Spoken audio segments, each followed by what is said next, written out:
안녕하십니까 믿음의 형제자매 여러분. 저는 오늘 이 시간에 무화과 나무의 비유를 배우라 라고 하는 제목으로 여러분께 말씀을 드리겠습니다. 이 말씀은 마태복음 24장에 나타나 있는 말씀인데 동일한 이야기가 마가복음 13장 28절 그리고 누가복음 21장 29절부터 세 번에 걸쳐서 동일한 말씀이 나타나고 있습니다. 주님께서 저희들에게 무화과 나무의 비유를 배우라 라고 명령을 하시고 있기 때문에 저희가 이것을 연구하는 것이 대단히 중요한데, 유튜브에 가면 무화과 나무의 비유에 대한 설교가 넘쳐나고 있는데, 제가 알기로 100이면 100 전부 다 1948년도 이스라엘의 독립과 연관 지어서 이 비유를 해석하는 것이 거의 대부분입니다. 자, 그런데 저는 오늘 이 시간에 이 무화과 나무의 비유를 배우기 위해서는 반드시 요나의 표적을 알아야 한다 라고 하는 것을 강조드리고자 합니다.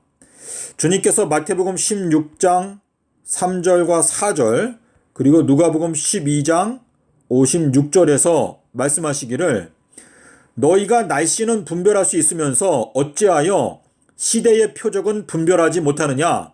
내가 너희들에게 허락하는 표적은 요나의 표적밖에 없다. 자, 이 말씀은 무슨 뜻인가 하면, 너희가 시대의 표적을 분별하기 위해서는 요나의 표적을 깨닫지 못하고는 결단코 분별하는 것이 불가능하다라고 하는 것을 말씀하시는 것인데, 무화과 나무의 비유를 배우라 라고 하는 이 말씀은 결국은 이 세대의 표적을 분별하라 라고 하는 뜻으로 말씀을 하시는 것이기 때문에, 요나의 표적을 깨닫지 못하면 무화과 나무의 비유를 깨닫는 것은 불가능하다 라고 하는 것을 제가 여러분께 강조를 드리고자 합니다. 제가 이 말씀을 깨닫고 나니까 요나의 표적을 알게 되면 자연스럽게 무화과 나무의 비유도 깨닫게 될 수 있다라는 것을 제가 경험을 하였습니다. 자, 무화과 나무의 가지가 연하여지고 잎사귀가 나오게 되는 것을 보게 되면 여름이 가까워졌다는 것을 아는 것처럼, 이와 같이 너희도 이 모든 일을 보거든 인자가 가까이 곧 문들 앞에 이른 줄 알라. 자, 여기 잎사귀가 나온다라고 말했는데요. 예수님께서 순환 주간에 아비벌 11일 날, 일요일 날 예수님께서 아침 일찍 예루살렘 성으로 가시다가 무화과 나무를 보고 열매가 있는지 봤는데 잎사귀만 무성하고 열매가 없기 때문에 주님께서 그 무화과 나무를 저주하셨고 무화과 나무가 즉시로 말라버리게 되었습니다. 자, 그래서 예수님께서 이 무화과 나무를 봤을 때 일요일 날 잎사귀가 무성했다라고 말하고 있기 때문에 이 일요일이 오기 전에 잎사귀가 나왔다는 것을 저희가 알 수가 있습니다. 그런데 이 일요일에 해당되는 연도가 2023년도에 해당이 됩니다. 그러므로 2023년도가 오기 전에 무화과 나무의 가지가 연하여지고 잎사귀가 나오게 된다라고 하는 의미인데, 여기에 나오는 이 여름이라고 하는 단어는 히브리어로 캐츠, 이것은 끝이라고 하는 뜻입니다. 근데 이 끝은 마태복음 24장 3절에서 말씀하시는 세상 끝. 자, 이 세상 끝은 마태복음 13장에서 30절 그리고 29절에 보시면 세상 끝은 추수 때, 그리고 추수 때는 풀무불의 기간이다 라고 말씀하시고 있는데,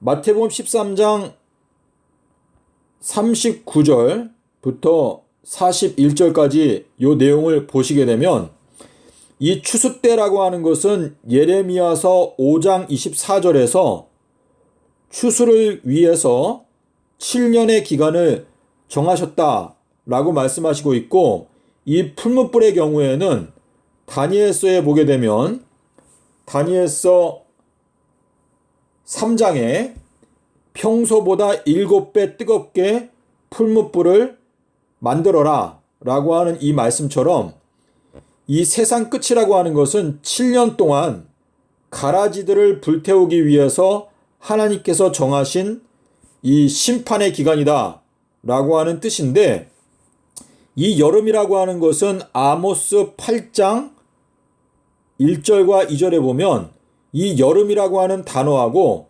끝이라고 하는 단어가 이 같은 철자를 사용하고 있는 것을 알 수가 있습니다.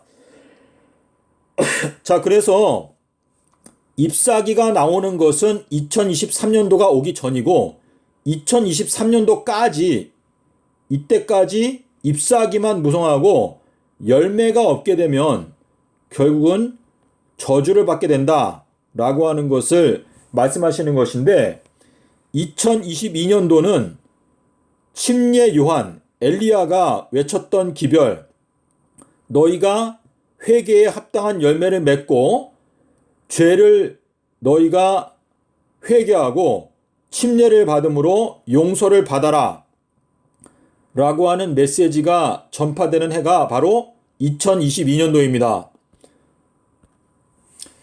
자, 그래서 예수님께서 무화과나무를 저주하신 요일이 일요일이고 아비벌 11일이다 라고 하는 것을 알기 위해서는 요나의 표적을 통해서 예수님께서 수요일날 십자가에 달리셨다라고 하는 것을 깨닫지 못하면 무화과나무를 저주하신 요일이 일요일이라는 것을 절대로 알 수가 없습니다. 자, 그래서 우리가 알 수 있는 것은 2023년도가 무화과나무가 저주를 받게 되는 때이고, 그 전에 잎사귀가 나오고 가지가 연하여지는 이 기간 동안에 열매가 나오게 되면 그 사람은 일단은 용서해 주신다 라고 하는 의미가 여기에 들어 있습니다. 이와 같이 너희도 이 모든 일을 보거든.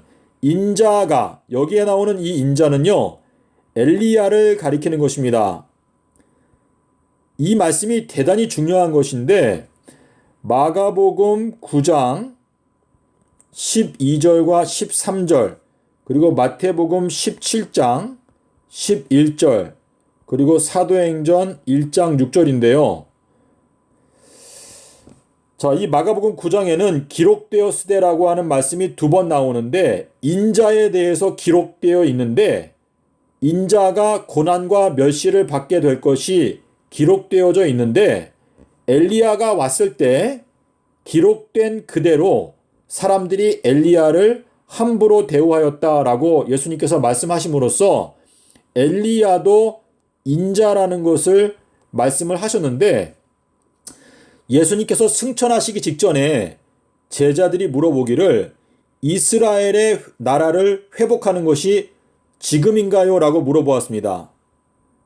그런데 주님께서 이 회복이라고 하는 것은 엘리야가 와서 모든 것을 회복할 것인데, 마태복음 24장 47절에서 주님께서 엘리야에게 모든 것을 다 맡기고 이제 회복하도록 엘리야에게 사명을 줄 것이다 라고 말씀을 하시는 것은, 천년기가 찰 때까지 재림을 포함해서 천년기 동안에 백보자 심판이 다 끝날 때까지 엘리야가 성경 전설을 부지런히 연구해서 그 말씀을 깨닫고 이 천년기 기간 동안에 진리의 말씀을 구원받은 주님의 자녀들에게 가르쳐서 어린 양의 신부, 서기 3030년이 되었을 때 새 예루살렘이 내려올 때 구원받은 주님의 자녀들이 온전히 회복되어서 이제 어린 양의 신부로 주님께 바쳐질 수 있도록 준비시키는 그 사명이 바로 엘리야의 사명이다 라고 하는 뜻인데, 누가복음 1장 17절에 보면은요, 여기에 엘리야의 사명이 나타나 있는데 주님을 위한 한 백성을 예비하게 될 것이다 라고 말했습니다. 근데 이 예비는 신부가 남편을 위하여 단장한 것 같더라, 예비한 것 같더라 라고 하는 그 말씀과 같이 처음에 왔던 엘리야, 침례 요한은요, 모든 것을 회복하는 사명을 받지는 않았습니다. 이 침례 요한은 첫 번째 엘리야로 왔는데 그가 했던 것은 주님의 길을 준비하는 사명이었어요. 사람들이 침례 요한에게 당신이 엘리야요? 라고 물어보았을 때 나는 엘리야가 아니다 라고 대답하였는데 주님께서 이제 앞으로 엘리야가 올 것인데 엘리야가 모든 것을 회복하게 될 것이다 라고 말씀을 하셨습니다. 자, 그런데 마가복음 3장에 가면 안식일 날 오른손 마른 사람의 손을 고쳐주셨을 때 그의 손이 회복되었다라고 성경에 기록하고 있습니다. 자, 이 안식일이라고 하는 것은 이것은 7번째 천년기, 다시 말해서 백보자 심판이 진행되게 되는 이 천년 기간을 의미하는 것인데 이 천년 동안에 주님의 구원 얻은 주님의 자녀들의 오른손이, 다시 말해서 의로운 손이 완전히 회복이 된다라고 하는 것을 말씀하시는 것인데 주님께서 인자는 안식일의 주인이다 라고 하는 말씀을 하실 때 이것은 7번째 천년기가 될 때는 엘리야가 구원 얻은 주님의 자녀들을 가르치고 또 인도하는 지도자의 역할을 감당하게 된다라고 하는 것을 말씀하시기 위해서 인자가 안식일의 주인이다 라고 말씀을 하심과 동시에 오른손이 말랐던 그 사람을 안식일날 회복시켜 주셨다라고 성경에서 기록하고 있는 것입니다.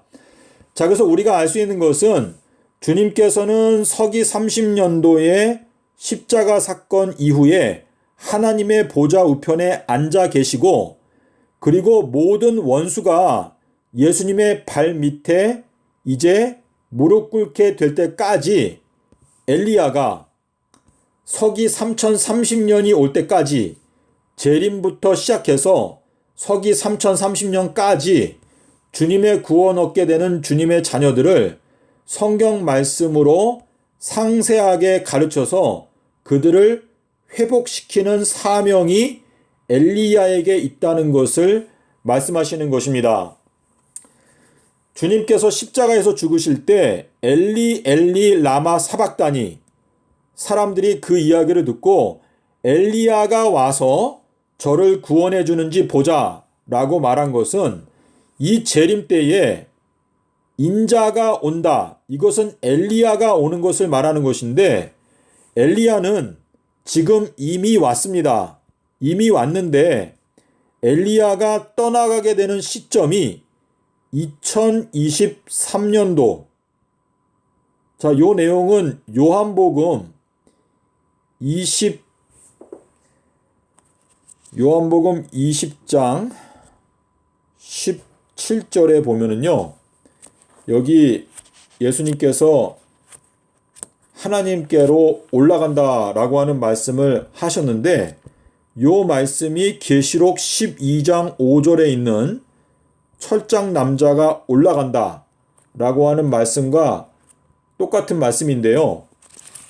주님께서 주일 중 첫날 부활하셔가지고 막달라 마리아에게 나를 만지지 말라 라고 말씀을 하시면서 내가 하나님께로 올라간다 라고 하신 그 말씀은 이 재림 때에 철장 남자 엘리야가 보좌로 올라가게 되는 것에 대한 예언입니다. 예, 그래서 요 2023년도를 가리키는 것이고, 그리고 19절에 가면 주일 중 첫날 저녁에 문이 닫혀 있을 때에 이제 주님께서 다시 오셨다라고 하는 것도 결국은 2023년도에 성취가 되는 예언의 말씀으로 여러분께서 살펴보시면서 이해를 하시면 좋겠습니다. 자, 우리 30절의 말씀을 보겠습니다. 그때의 인자의 징조가 하늘에서 보이겠고. 자, 요 인자의 징조 요게 삼낮삼밤 땅속에서거든요. 다시 말해서 삼납삼밤 땅속에서가 눈에 보이는 사람들만 인자가 구름을 타고 오는 것도 볼 수가 있습니다.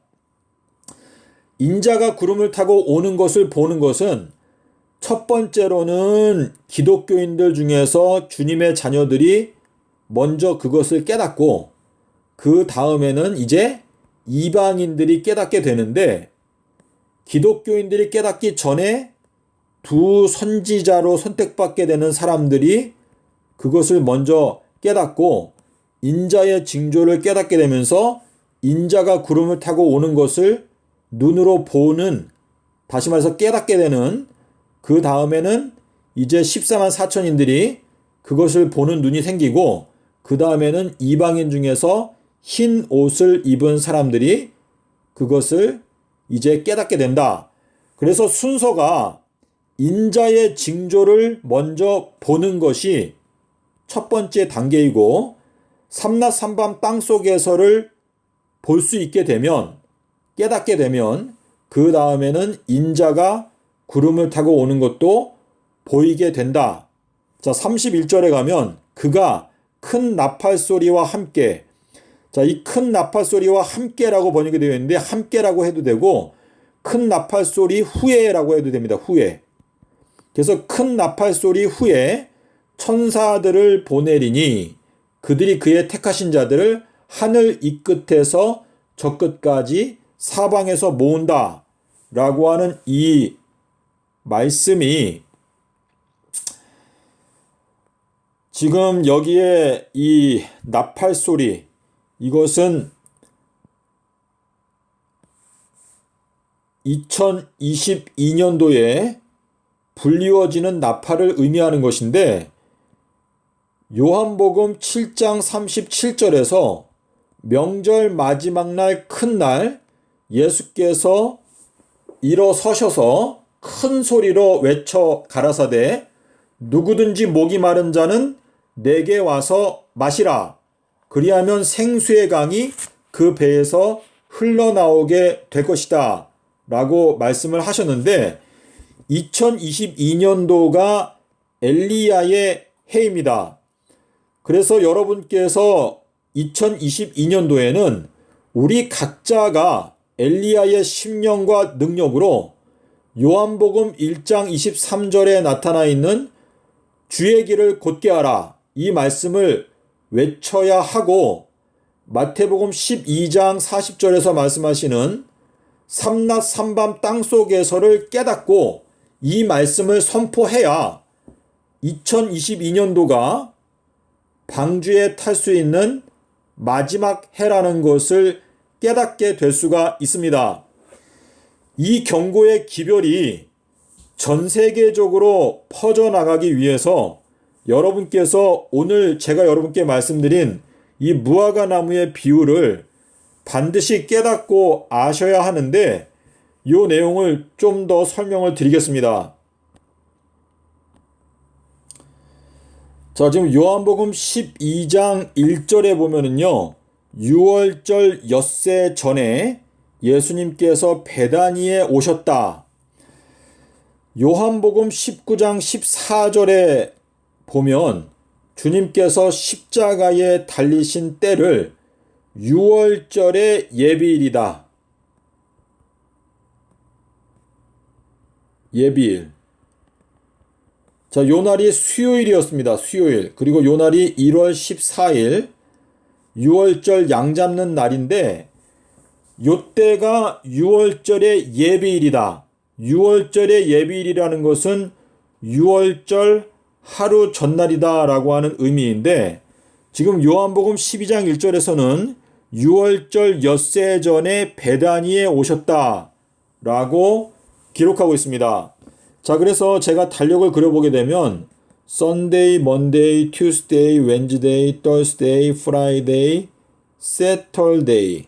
자, 주님께서 십자가에 달려 돌아가셨던 요 수요일이 6월절의 예비일이다 라고 말씀하시고 있는데 6월절 하루 전날이다 라고 하는 뜻인데 하루 전날, 이틀 전, 3일 전, 4일 전, 5일 전, 6일 전.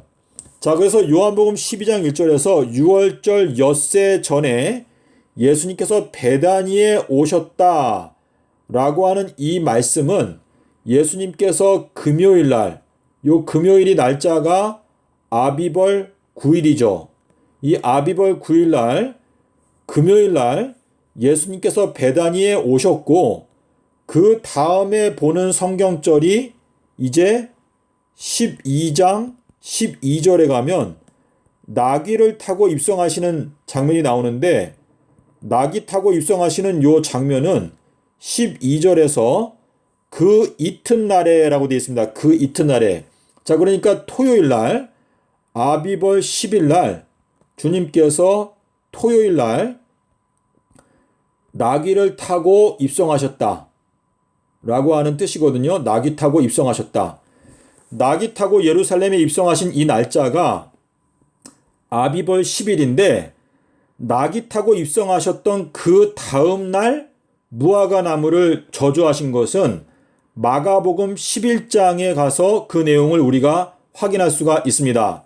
자, 그러면 마가복음 11장으로 가보겠습니다. 자, 지금 마가복음 11장. 자, 호산나 하더라. 자, 나귀 타고 입성하시는 장면이 나오죠.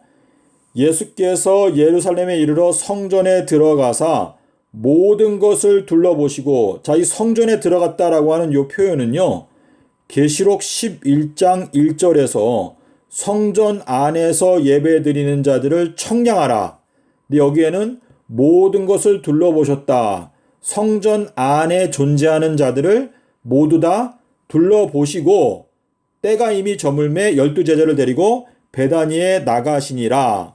자, 그리고 12절에 이튿날 그들이 베다니에서 나왔을 때에 예수께서 시장하신지라 멀리서 잎사귀 있는 한 무화과 나무를 보시고 혹 그 나무에 무엇이 있을까 하여 가셨더니 가서 보신즉 잎사귀 외에 아무것도 없더라.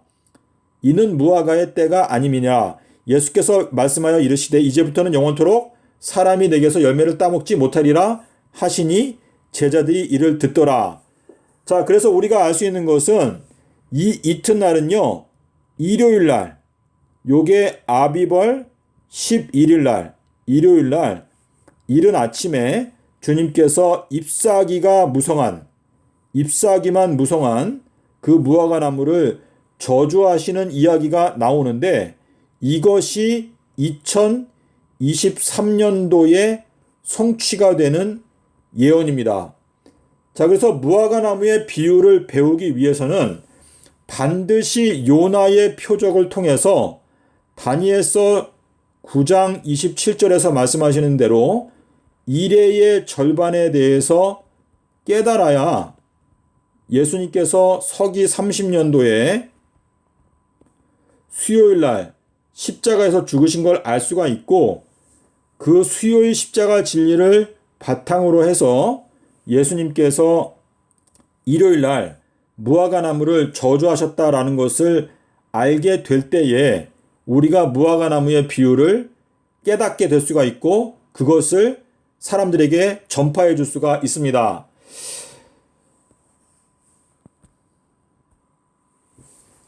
자, 지금 사사기 7장에 와 있는데요. 여기에 기드온에 대한 이야기가 나오는데 기드온의 그 300명 사람들이 미디안 군사들을 무찌르기 위해서 항아리 속에다가 횃불을 숨겨가지고 여기 이제 그 항아리를 부수는 장면이 나오는데요. 여기 19절에 보면 기드온과 그와 함께 한 100명, 자 300명을 세 대로 나눠가지고 이제 미디안을 점령하는데 기드온과 함께 있었던 100명이 있었는데 이 100명이 이경. 자, 이 이경이라고 하는 건 언제죠? 저물 때 다음에가 언제죠? 밤중에. 저물 때 밤중에 닭이 울 때 새벽에.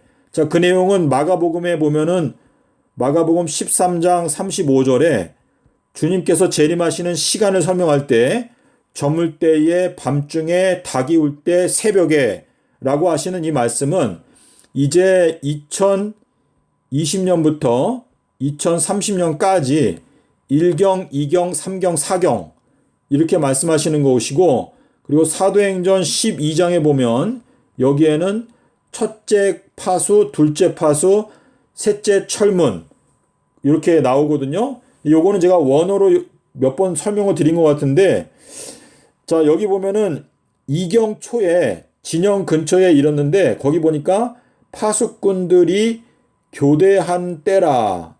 자, 이 번역이 그렇게 좋은 번역은 아닌 것 같은데, 지금 요게 가르치는 시점이 2023년도입니다.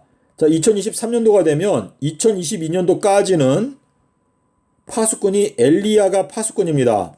근데 2023년도가 되면은 이제 두 선지자가 엘리야로부터 기별을 받아서 두 선지자가 파수꾼의 역할을 하는 것인데, 2023년도, 2024년도 이제 두 선지자는 2026년도까지 일하게 되어 있거든요. 그래서 이경 초에 이른즉 그때 나팔을 불면서 손에 가졌던 항아리를 부쉈다 라고 말하고 있거든요. 근데 여기에 보면은 횃불 있죠, 횃불. 자, 요 횃불은요, 히브리어로 요게 번개입니다, 번개. 번개와 같은 단어인데, 출애굽기 20장 18절에 보면 하나님께서 호렙산에서 내려오실 때 번개와 우레와 그리고 나팔 소리가 났다. 거기 그렇게 나오거든요. 그래서 이 번개가 횃불 요 둘이 같은 단어인데, 지금 이 기드온이 항아리를 깨뜨리고 나팔을 불고 이렇게 하는 요 장면이 결국은 2023년도를 가리키고 있습니다. 자, 그래서 여러분께서도 이 내용을 기도하시면서 생각을 해 보시고요. 오늘 영상의 가장 핵심은 무화과 나무의 비유에 관한 것인데, 지금 이 무화과 나무의 비유를 제대로 해석하는 사람이 거의 없는 것 같아요.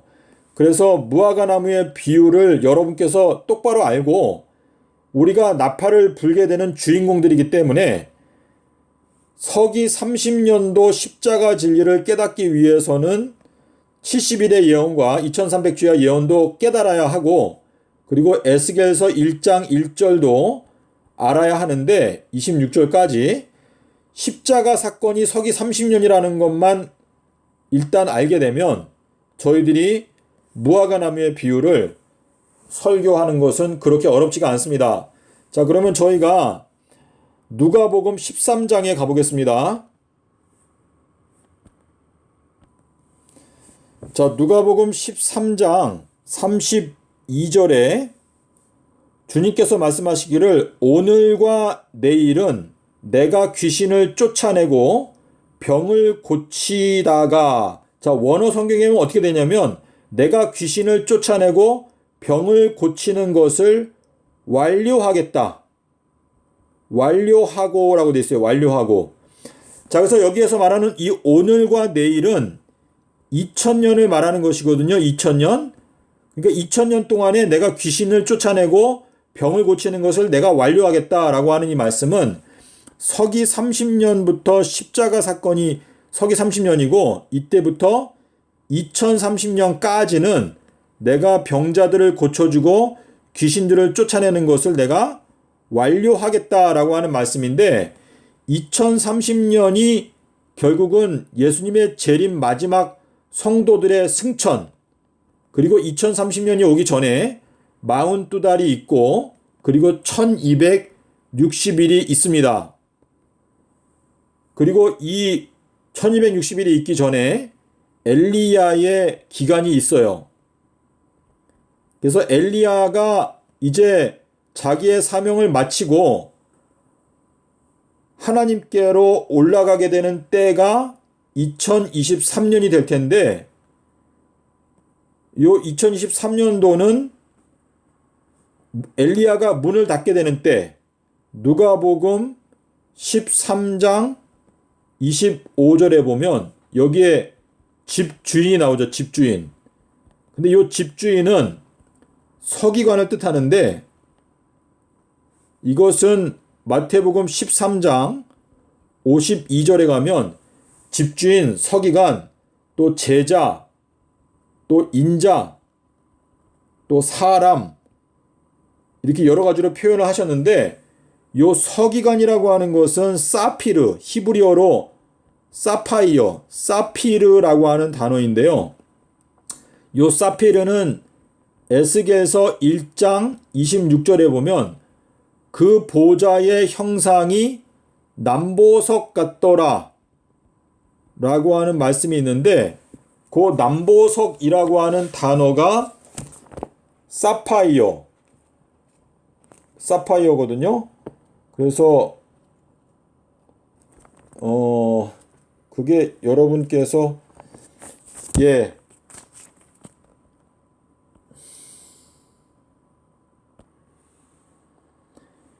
그래서 이 에스라서 7장 12절에도 가면 이 에스라도 역시 서기관이다라고 되어 있습니다. 사피르라고 되어 있는데, 사피르, 이 사피르라고 하는 것이 서기관인데, 지금 누가복음 13장 25절에 보면 집주인이, 이거는 엘리야를 말하는 것인데, 집주인이 한번 일어나서 문을 닫게 된다. 근데 그 문을 닫게 되는 시점이 2023년도가 되는 것인데, 요때가 바로 계시록 11장 4절에서 6절에서 말하고 있는 하늘을 닫아서 1260일 동안 비가 오지 못하게 한다 라고 하는 그 말씀이 성취되기 시작하는 때, 요때가 바로 문이 닫히는 때 라고 하는 뜻이거든요. 그래서 무화과 나무의 비유를 배우라 라고 하는 이 말씀이 대단히 중요한 것인데, 이 말씀을 깨닫기 위해서는 요나의 표적을 통해서 예수님께서 수요일에 돌아가셨다는 것을 알아야 되고, 주님께서 무화과를 저주하신 날짜가 일요일날 아비벌 11일날 무화과 나무를 저주하셨는데, 그 말씀이 2023년도에 성취가 된다 라고 하는 것만 현 기독교회가 깨닫게 되면, 현 기독교회는 지금 당장 불붙는 부흥이 일어나게 될 수밖에 없습니다. 현 기독교회가 구원의 방주에 들어갈 수 있는 기회가 2022년도밖에 없다는 것을 깨닫지 못하면 현 기독교회는 불붙는 부흥이 일어날 수도 없고 회개의 역사도 일어나지 않게 될 것입니다. 자, 그래서 여러분께서 이 무화과 나무의 비유를 배우고 옆에 있는 성도들에게, 이웃들에게 전해서 무화과 나무의 비유를 배워야지만이 2022년도가 무화과 나무가 저주받게 되는 2023년도가 우리 코앞에 와 있다라는 것을 깨닫게 될 수가 있는 것입니다. 감사합니다.